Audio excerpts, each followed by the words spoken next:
सिमरन का शादी से पहले उस समय बॉयफ्रेंड था, लेकिन शादी के बाद तो सिर्फ हस्बैंड ही है जिससे वह बहुत ज़्यादा प्यार करती थी।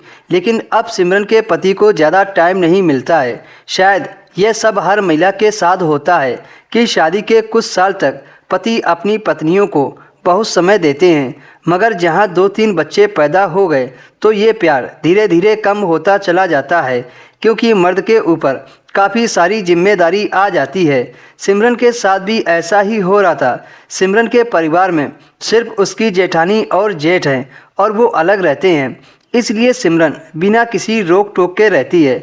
सिमरन की जेठ की उम्र 32 साल के आसपास होगी। वो दिखने में औरत कद काठी के मर्द हैं। उनका पेट हल्का सा निकला हुआ है। उनकी खासियत यह है कि वो किसी को भी अपनी बातों में फंसा लेते हैं। शायद इसीलिए उनके बाहर इतने चक्कर चल रहे थे। सिमरन जेठ जी को हमेशा भाई साहब बोलती थी। ये बात 1 साल पहले की है, जब भाई साहब का तलाक हो रहा था। इसका कारण यह था कि सिमरन के जेठ का चक्कर बाहर चल रहा था, जिसका पता उसकी जेठानी को चल गया था। सिमरन की जेठानी स्वभाव की बहुत अच्छी महिला थी। उन्होंने भाई साहब को पहले भी कई बार पकड़ा था, मगर अपने बच्चे की खातिर माफ़ कर दिया था।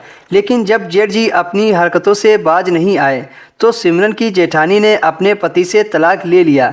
लेकिन भाई साहब पर इसका कोई असर नहीं हुआ। वो वैसे ही अय्याशी करते रहे। एक रात सिमरन के पति के पास कॉल आया कि आपके भाई साहब का एक्सीडेंट हो गया है। सिमरन और सिमरन का पति दीपू काफ़ी डर गए। दीपू तुरंत हॉस्पिटल गया तो देखा भाई साहब के हाथ और पैर में प्लास्टर लगा हुआ था और सिर पर पट्टी भी बंधी हुई थी।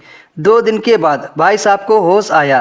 तब पता चला कि भाई साहब की आंखें चली गई हैं, उन्हें कुछ दिखाई नहीं दे रहा है। भाई साहब ये जानते ही रोने लगे। तब उनको दीपू ने संभाला। 1 महीने के बाद भाई साहब घर आ गए। कुछ छोटी मोटी चोटें और प्लास्टर अब भी थे। अब भाई साहब सिमरन के साथ सिमरन के घर में ही रहने लगे। भाई साहब का पूरा समय कमरे में रहकर ही बीतने लगा। वो कमरे में अकेले रोते रहते थे। सिमरन और दीपू दोनों अपने भाई साहब को खूब समझाते थे, मगर आंखों की रोशनी जाने का दर्द इतना गहरा था कि उनको संभालने में काफ़ी वक्त लग गया था।